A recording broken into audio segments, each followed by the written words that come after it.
Hello students, welcome to our next lecture, quick view of conduction. अपनी पिछली class में हमने सिलेंड्रिकल और स्फेरिकल कोऑर्डिनेट्स के थ्री डायमेंशन डेरिवेशंस किए थे and today will discuss about boundary conditions. तो देखो जो भी प्रॉब्लम्स हमने डिराइव किए उसमें वो टू डायमेंशनल प्रॉब्लम थे, थ्री डायमेंशनल प्रॉब्लम थे, वो सभी सेकेंड डेरिवेटिव इक्वेशन सॉल्व हो रहे थे। Even in case of one dimension we had a equation of conduction like dever square t by dever x square equal to 0 when no heat generation and their constant thermal conductivity. One dimensional steady flow, no heat generation, constant properties. We have this equation for Fourier's law of heat conduction. So if we solve this, we get C1x plus C2 as temperature, which is equal to x after integration. These are two constants. So this means even the problem is one dimensional. If the order of derivative is 2, we have two constants. So we need to specify two boundary conditions. So we have to take a conclusion here that we need to specify two boundary conditions for one dimensional problem, four boundary conditions for two dimensional problem, and six boundary conditions for three dimensional problems. Our first case of boundary condition जो कि है specified और constant temperature boundary condition. Constant temperature boundary condition में क्या है, एक ball है जिस पर लेट से this is T1 T2 and we have specified temperatures, let's say 50 degrees Celsius and 150 degrees Celsius respectively. So we have to mention our reference point. This is x equal to 0, x equal to L with certain thickness L. ठीक है, तो अगर हम ऐसा mention करते हैं तो boundary conditions क्या हो जाती हैं, at x equal to 0 temperature is equal to temperature at x equal to 0 which is equal to 150 degree Celsius at s equal to L which is equal to 50 degree Celsius, and this condition is also known as Dirichlet boundary condition. ठीक है, तो आपको ये याद रखना है। Next case है constant heat flux boundary condition. इसमें भी हमारे पास अगर एक वर्टिकल वॉल है तो इसके एक एंड पर एक फ्लक्स एंटर कर रहा है Q naught at x equal to 0 और सपोज कुछ फ्लक्स इसमें बाहर जा रहा है at x equal to L। So we have to mention again the reference point. ये हमें हमेशा करना पड़ेगा। This is x equal to 0, this is x equal to L and this is our thickness of the wall. तो ऐसे में अगर आप इक्वेशन लिखना चाहते हैं so Q naught for x equal to 0 we have to write this is at dever t over dever x at x equal to 0, and we can write Q naught at x equal to L which is equal to minus times k dever t by dever x at x equal to L. The sign of positive heat flux is determined by inspection. Positive हमको लेना है if the heat flux is in the positive direction of the coordinate axis and we have to take it negative if it is in opposite direction. So example देखिए, अगर हमारे पास एक wall है, इसके अंदर इस तरफ हमने मेंशन कर दिया अपना x डायरेक्शन। सो लेट से 50 वाट पर मीटर स्क्वायर का हीट फ्लक्स इस साइड से एंटर कर रहा है और इस साइड से again 50 watt per metre square का फ्लक्स राइट साइड से एंटर कर रहा है। So heat flux at x equal to 0 we have dever t over dever x at x equal to 0 which is equal to 50 watt per meter square। और अगर हम right hand side की बात करते हैं तो this is dever t over dever x at x equal to L, it is equal to minus times of 50 watt per meter square। तो हमारे पास एक स्पेशल केस हो सकता है of insulated boundary. Special case insulated boundary condition, इसमें हमारे पास ये जो वॉल है इसका एक एंड लेट से दिस इज इंसुलेटेड और एक वॉल पर टेम्परेचर है लेट से 60 डिग्री सेल्सियस का कुछ टेम्परेचर है and we have mentioned our reference like this. So at x equal to 0 we can write that dever t over dever x at x equal to 0 is equal to 0 and at x is equal to L we have temperature of 60 degree Celsius। Special boundary condition हमारे पास बनता है जहां left side से कोई भी heat flux नहीं है। एक और स्पेशल केस आता है थर्मल सिमेट्री। सिमेट्रिकल केस में हमारे पास जो भी ये वॉल है इसके दोनों एंड्स पर जो कंडीशंस है हमारी that is symmetrical, so due to which we have a profile which is symmetrical about at x equal to L by 2. If this is 0, this is L, तो इसके एक्सिस के अबाउट और इस plane के about हमें जो profile मिलेगा this is symmetrical. So we have to take a note here that at x equal to L by 2, यहाँ पर आपका जो फ्लक्स है या हीट ट्रांसफर कंडीशन है, it is equal to 0. So let's understand this by an example. एक pan है हमारे पास जिसका डायमीटर है 0.3 मीटर्स. इसकी अपनी कुछ एक थिकनेस है नीचे सरफेस की which is L. Let's say this L is equal to 20 centimetre.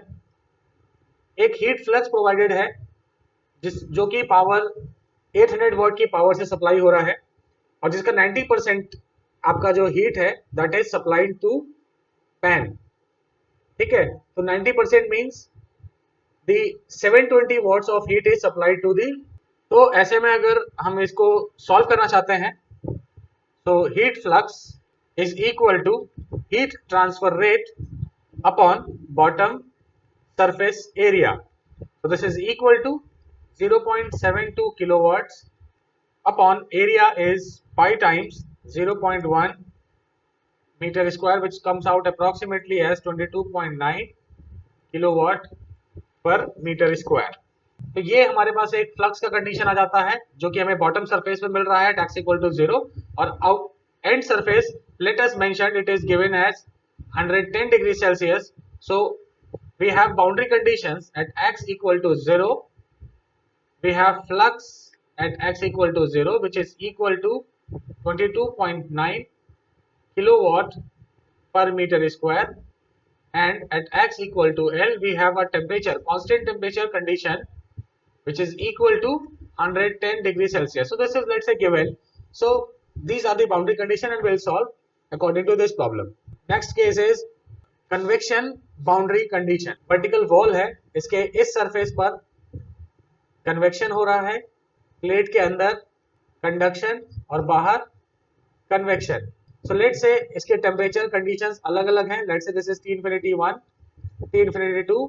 Convective coefficients भी जो एयर के हैं, let say it is H1, H2.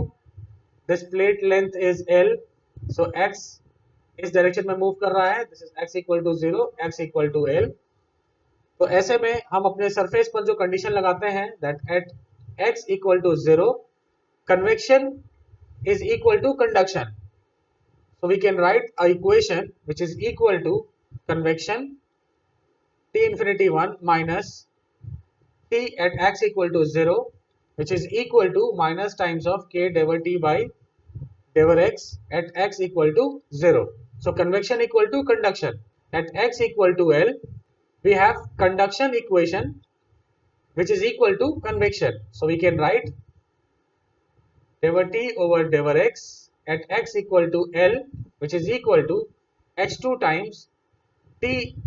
Let's say we have to mention the temperature at this end. Let's say this temperature is T1 and T2.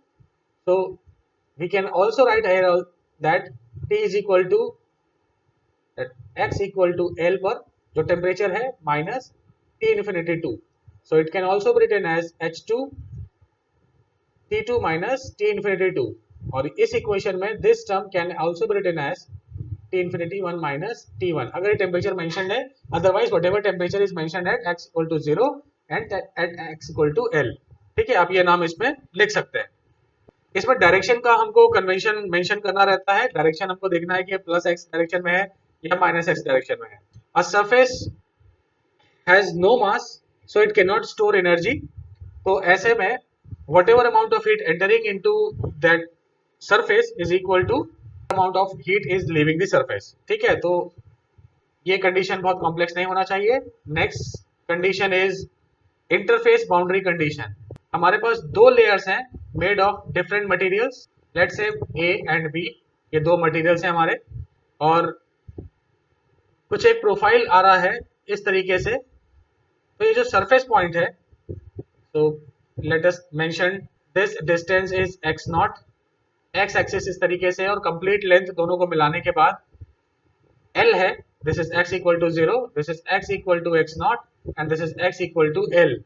So at the mating और at the interface temperature A is equal to temperature B. or we can write that temperature A at x equal to x naught is equal to temperature B which is x equal to x naught. तो हमें याद क्या रखना है कि boundary conditions at an interface are based on the requirements that two bodies in context must have same temperature at area of contact. ठीक है, ये हमको याद रखना है, अदरवाइज यहाँ पर प्रॉब्लम को सॉल्व करने में डिफिकल्टीज आएंगी. दूसरा पॉइंट है an interface cannot store any energy and thus heat flux on two sides of interface must be same. तो एक बाउंड्री कंडीशंस हो गई हमारी that TA at x equal to x naught is equal to TB at x equal to x naught, and second that dever T by dever x at x equal to x naught is equal to minus times of KB multiplied by dever T over dever x at x equal to x naught. Next boundary condition आती है हमारे पास fifth. Radiation boundary condition में मतलब है कि rate of heat conduction at the surface in selected direction is equal to radiation exchange at the surface in the same direction. तो late हम अपना जो प्रॉब्लम लिया है ये वन डायमेंशनल प्रॉब्लम लिया है. इस प्लेट के अंदर या इस बॉल के अंदर कंडक्शन हो रहा है and this is T infinity और यहाँ पर जो मोड ऑफ हीट ट्रांसफर है let's say this is radiation. इसकी थिकनेस L है minus K times del T over del x at x equal to L is equal to sigma times epsilon T power 4 at x equal to L minus T infinity at. तो आपको ये देखना है कि ये condition आपको ध्यान रखनी है कि ये कंडीशन क्या लगाई है आपने. आप इस एंड की बात कर रहे हो, रेडिएशन आपका इस सरफेस से हो रहा है, तो ऐसे में आपको कंडीशन स्पेसिफाई करना जरूरी हो जाता है.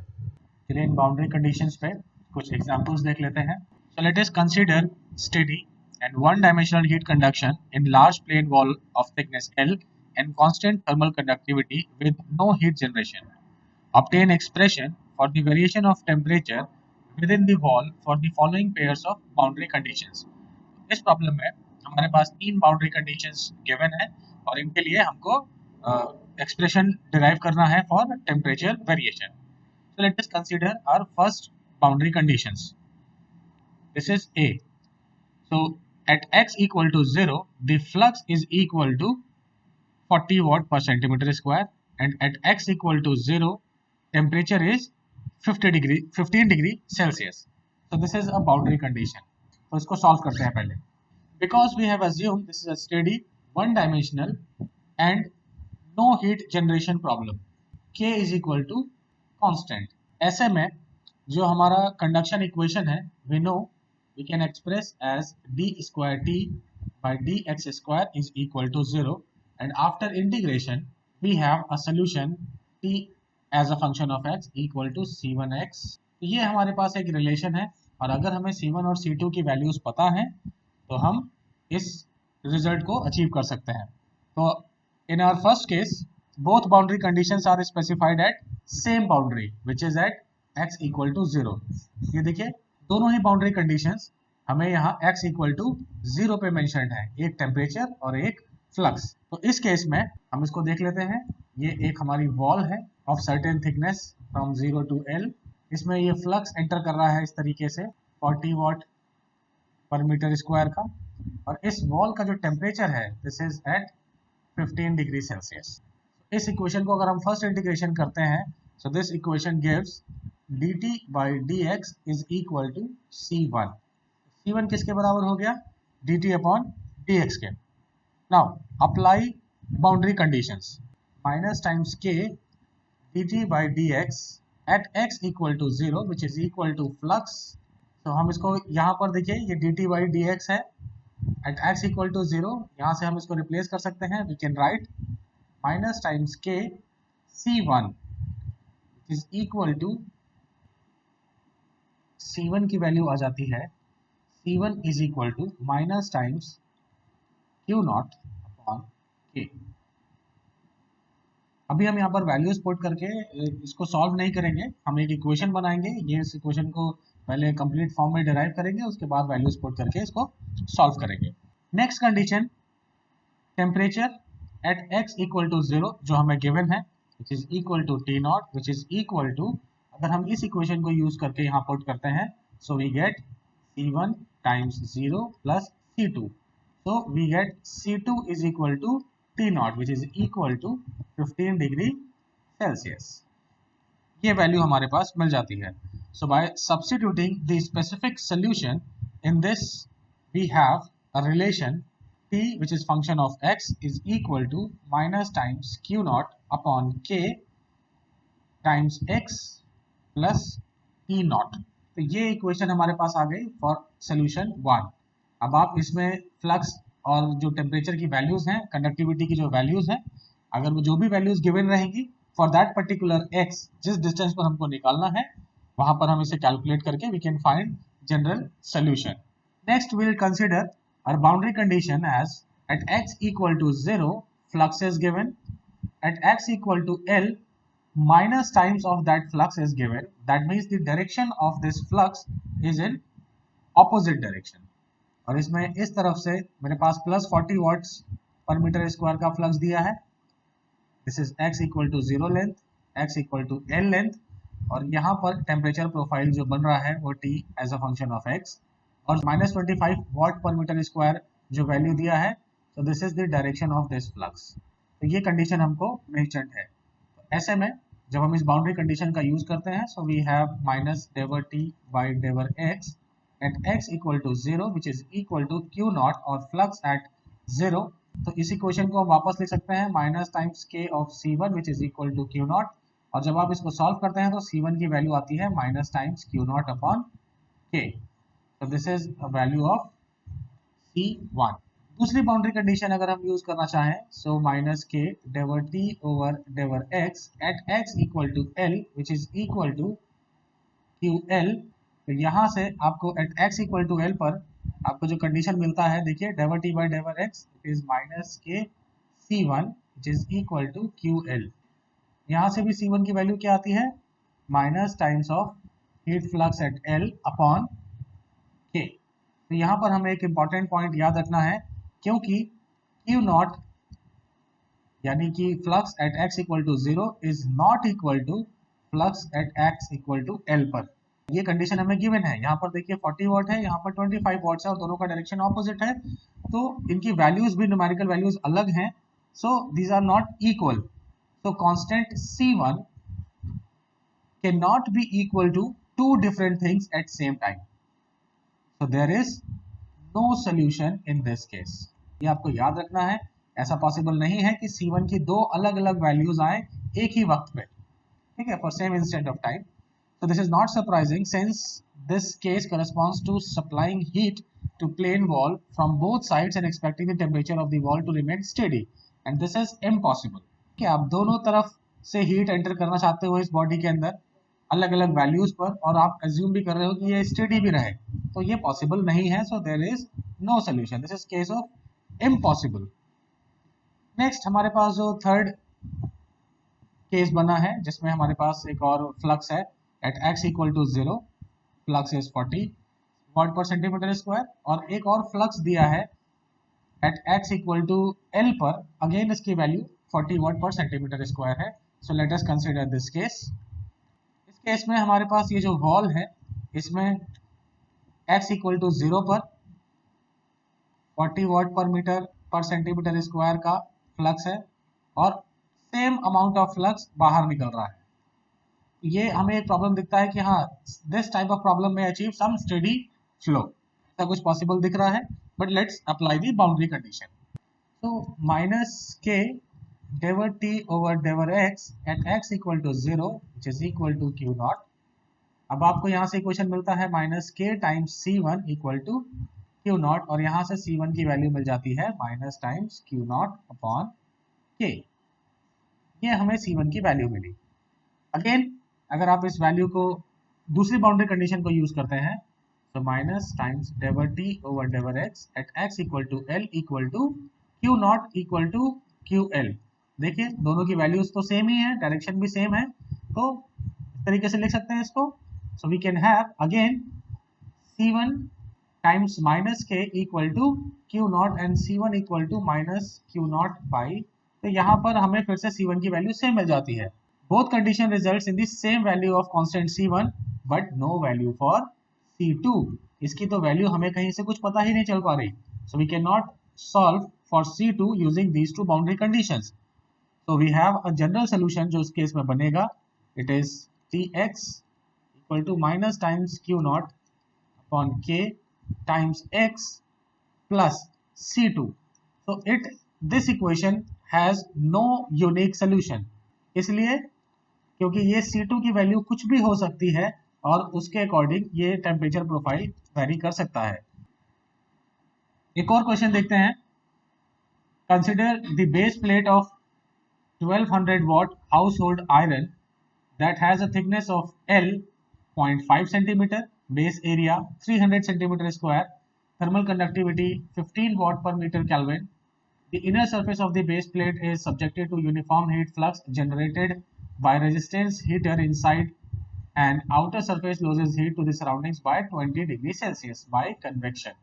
So taking H as 80 watt per meter square Kelvin and disregarding heat loss by radiation, obtain the expression for variation of temperature in base and evaluate the temperature at inner and outer surface.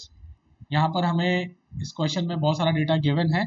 So let us take, this is our iron, ये जो घर में iron करने वाली press है, and इसके अंदर ये कुछ एक रेजिस्टेंस लगा है। This is our base plate, ये रेजिस्टेंस है। So let us assume this base plate as a reference point. तो x axis है, this is 0 and this is L, और इसके बाद इस एंड पर यहाँ पर क्या है, इंसुलेशन। यहाँ से हमको, यहाँ पर तो हैंडल लगा होता है, तो यहाँ से हमें हीट लॉस चाहिए नहीं, सो दिस इज इंसुलेशन। तो और जो ये रेजिस्टेंस है, ये कितना हीट जनरेट करता है, 1200 वॉट्स, इतना ये हीट जनरेट कर रहा है। ये इस पूरे एरिया पर या इस पूरे प्लेन पर ये हीट सप्लाई करेगा।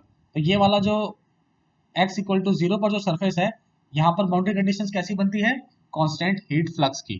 देन यहाँ पर, यहाँ से इस एंड तक क्या हो रहा है, प्लेट के अंदर कंडक्शन, और यहाँ क्या हो रहा है, कन्वेक्शन। तो ये कन्वेक्शन बाउंड्री सरफेस हो गया, यहाँ पर हो रहा है कंडक्शन और यहाँ पर है फ्लक्स। तो ये हमारे पास बाउंड्री कंडीशंस इस तरीके से आ गई। तो इसे हम प्रॉपर बना लेते हैं सेपरेट। हमारे पास एक हीट फ्लक्स कंडीशन है which is at x equal to 0, which is minus k times delta t over delta x at x equal to 0. ये किसके बराबर होगा, यहाँ कंडक्शन के, ये प्लेट के हमने ड्रॉ किया है। This is x equal to 0 and this is x equal to L. तो अब यहाँ पर कंडक्शन बराबर किसके होगा, इस सरफेस पर x equal to L पर, कन्वेक्शन के। तो यहाँ पर हम कंडीशन लिख सकते हैं that minus times of k delta t over delta x at x equal to L is equal to h, which is TL minus T infinity. Let's say environment temperature is T infinite, this temperature is TL, and at this temperature is T naught. So we can assume steady flow, no heat generation, heat transfer one dimensional, K constant, radiation effect is negligible, ऐसा हमें mention किया है, and we can assume the upper part of iron is well insulated so that the entire heat generated in the resistance wire is transferred to the base plate through the inner surface only. तो ये इसका plate का inner surface हो गया। तो अब inner plate जो भी है is subjected to uniform heat flux at rate, अब इसको देखिए, this flux is equal to Q upon area, तो विच इज इक्वल टू जो हीट हमारी जनरेट कर रहा है resistance coil upon area is 0.03 meter square, ये हमें डेटा गिवन था। So from here we get approximate 40,000 watt per metre square of heat flux supplying to inner plate. अब one dimensional steady flow हमने assume किया with no heat generation, तो हमारे पास जो गवर्निंग इक्वेशन है वो है del square T by del x square equal to 0, और अगर आप इसको सॉल्व करते हैं you get a function like this. तो आफ्टर इंटीग्रेशन हमें देखिए क्या मिलता है, dt बाई dx इक्वल to c1 like previous question. तो let's say this is our equation number 1। Now apply first boundary condition, हमें क्या मिलेगा, minus times k del t over del x at x equal to 0 equal to q not. तो यहाँ से हमें मिलता है minus times k C1 equal to Q not, तो ये हमने भी पहले भी किया था, तो C1 की वैल्यू क्या आ जाएगी, minus Q not upon K। Second boundary condition, आप इसको अप्लाई करिए, तो आप देखेंगे यहाँ पर है conduction at x equal to L, it is equal to convection TL minus T infinity. तो अब ये जो TL है, अगर आप इसे इक्वेशन नंबर 1 में रखते हैं और इस इक्वेशन को यहाँ पर यूज करते हैं, तो आपके पास मॉडिफाइड फॉर्म क्या आ जाती है, minus times K C1 is equal to H, और TL है, TL को हमने इस इक्वेशन नंबर 1 में मॉडिफाई किया जहां पर x है वहां पर हमने x इक्वल टू एल रखा, so we have C1L plus C2 minus T infinity. ये इक्वेशन हमारे पास बना। अब इसमें सब्स्टिट्यूट किया C1 को माइनस क्यू बाई के, इसको इसमें पुट करिए and we get solution for C2। This is equal to T infinity plus Q naught upon H plus Q naught over K times L। ये हमारे पास आ गई C2 की वैल्यू। अब C1 और C2 ये जो यहाँ पर हमें दोनों वैल्यूज मिली हैं, इन दोनों को अगर हम इक्वेशन नंबर 1 में रखते हैं, so we have a temperature profile like this, Tx equal to T infinity plus Q naught L minus x over K plus 1 upon H. Let's say this is our equation number 2. So this is solution for temperature variation in the plate. So temperature at inner and outer surface of the plate are obtained by substituting x equal to 0 and x equal to L in equation number 2. तो अगर हम x equal to 0 रखते हैं, at x equal to 0 अगर आप इस equation में put करते हैं तो आपको टेम्परेचर क्या मिलता है? Temperature at x equal to 0 is equal to T infinity plus Q naught L upon K plus 1 upon H। और अब यहाँ पर इनकी वैल्यूज पुट कर दीजिए। सो दिस इज 20 डिग्री सेल्सियस, ये हमें गिवन है क्वेश्चन में, ये हमने अभी कैलकुलेट किया था, 40,000 वाट पर मीटर स्क्वायर।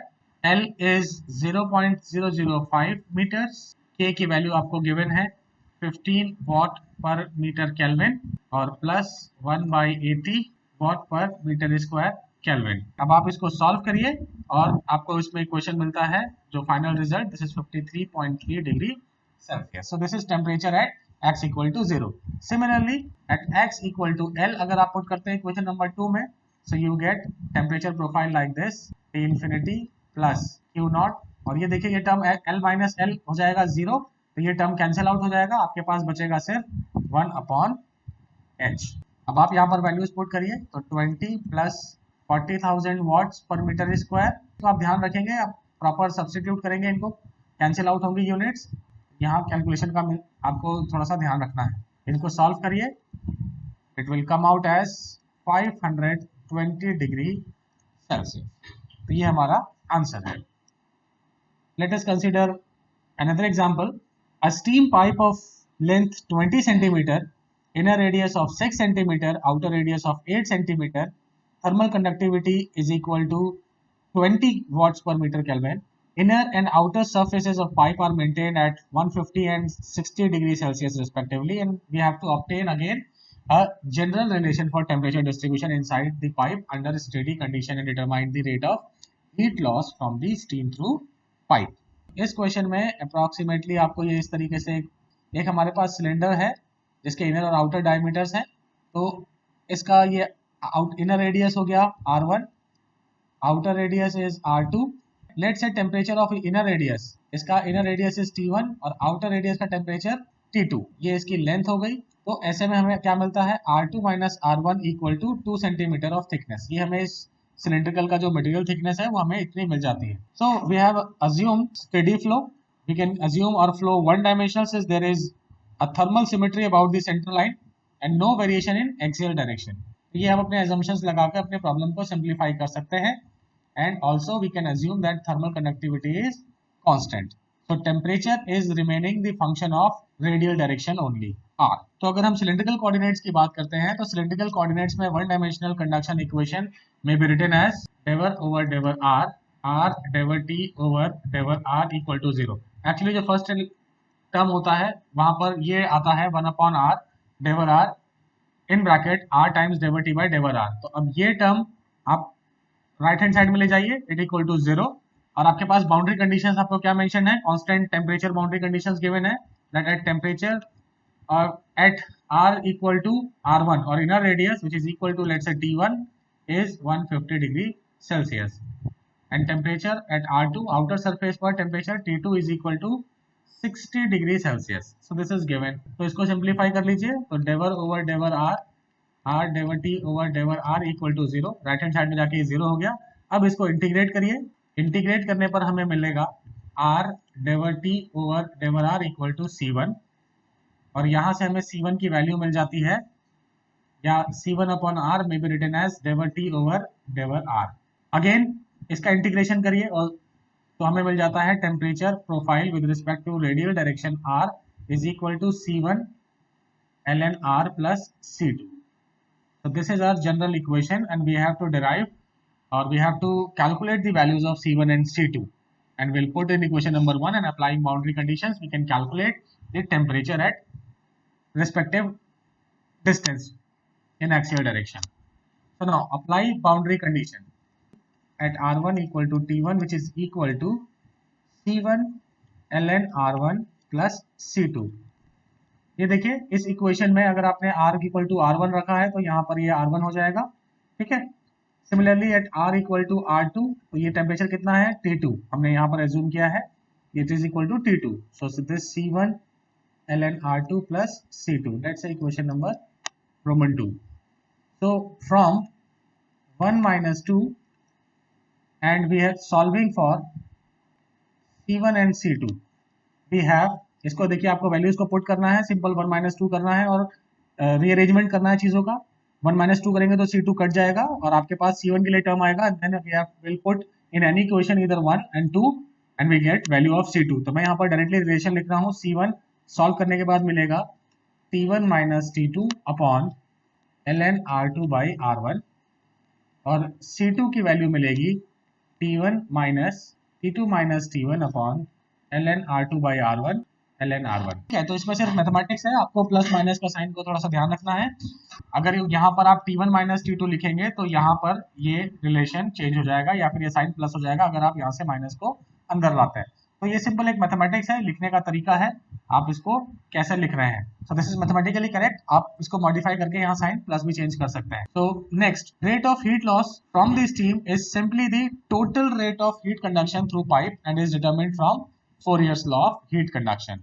तो Fourier's law of heat conduction से हमारे पास है क्या, that q cylinder is equal to minus times k A d t over d r. अगर आप इसको पुट करें तो minus times k and 2 pi R L और D T by D R की वैल्यू क्या लिखी है हमने, C1 अपॉन आर। तो इसको सॉल्व करेंगे, आर से आर ये cancel, it comes out as minus 2 pi के टाइम्स C1 L। तो अब यहाँ पर अगर C1 की आप वैल्यू पुट कर दीजिए पीछे से, तो ये हो जाएगा माइनस 2 पाई के L T1 minus T2 upon ln R2 by R. तो ये टर्म हमें मिल जाता है।